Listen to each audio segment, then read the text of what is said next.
guys, welcome back to my channel. This is Efe Obaze, and it's been a very long time that I've been here because I've had a lot of things going on in my life, tending to life issues. But I'm here and I'm very excited to be here, and I come sharing good news.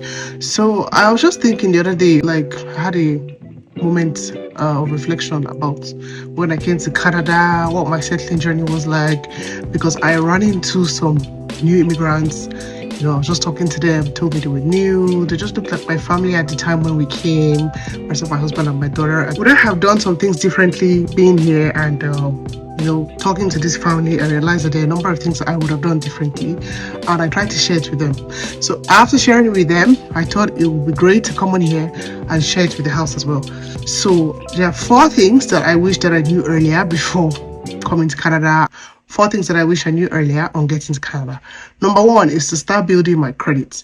I realized that a lot of people hold on to their money when they just come into the country. Me, right? I held on to my money, the money we came with. I'm like, okay, let's just spend only what we have. Let's be very careful about how we spend, just to make sure we don't run into some sort of trouble.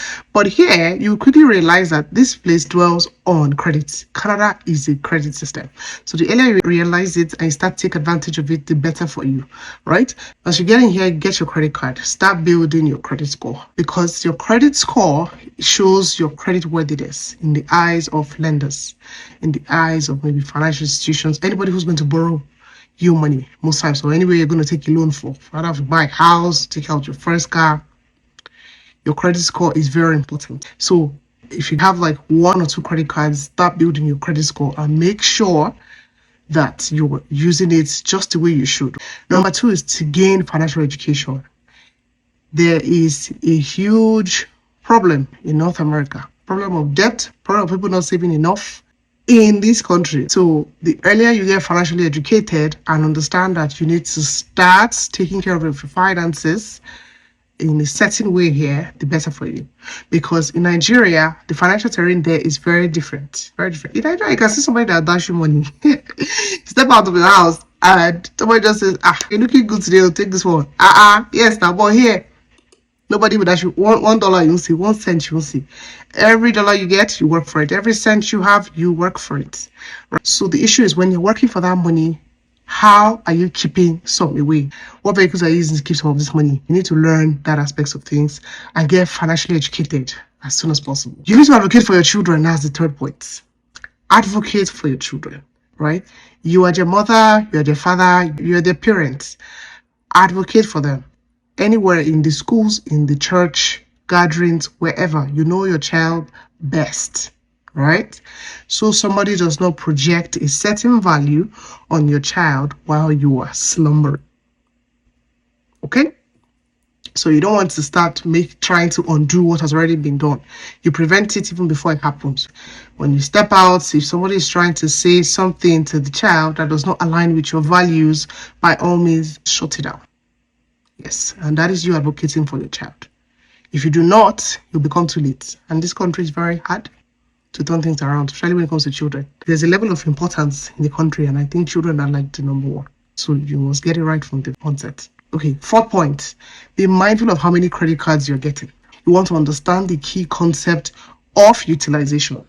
For every credit card you have, your utilization rate should be at least 35%. Right? If you spend less than that, you're not building your score. If you spend more than that, you're not building your score. So you also have to pay attention to your due dates and your statement dates. So then when I had my credit card, I would just spend it. I didn't know anything about it that much. I just paid whenever I felt like it. Nothing was happening to my score. My score was just stagnant. But when I started to pay attention to the due dates and the statement dates, making sure I started paying off this credit card before the due date, so that the credit bureau would report it early enough that you've paid, and it will reflect on your score and possibly increase it.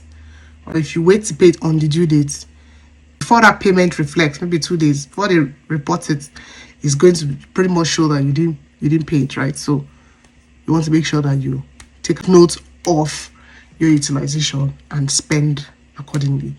Also, one last point I just need to add is every credit card has a 21 days grace period.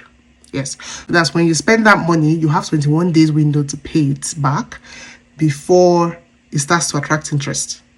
You need to realize that credit card money is not free money, right? Just use it the way it's been designed for and to your advantage so you can build up your score. Don't use it to your disadvantage and start to attract interest. I hope this point helps you. If you are already in Canada, I'm sure there are a number of things that have come to mind that you would have loved to know when you just got here. Please put them in the comment section to help those who are new, people who are just coming in. I am all up for people not making financial blunders. So when we come from Nigeria, everybody comes to look for like a better life here. You don't want to like start to regret being here because you didn't understand the system. As for financial education, Canada.ca recommends that everybody gets financially educated. Go on the website. I will put the link down below. Follow that link. There will be more for you to learn, of course. I'm very happy to get you seated with a financial services professional so that person can actually put you through most of the things that you need to know. Okay? Reach out to me at any time. My email is down below. Very happy to hear from you. Please don't forget to like, subscribe, and share this video with anybody who's new, anybody who's coming into Canada. By all means, share it with them, right? They need it. Let's help one another. Thank you, guys. Bye.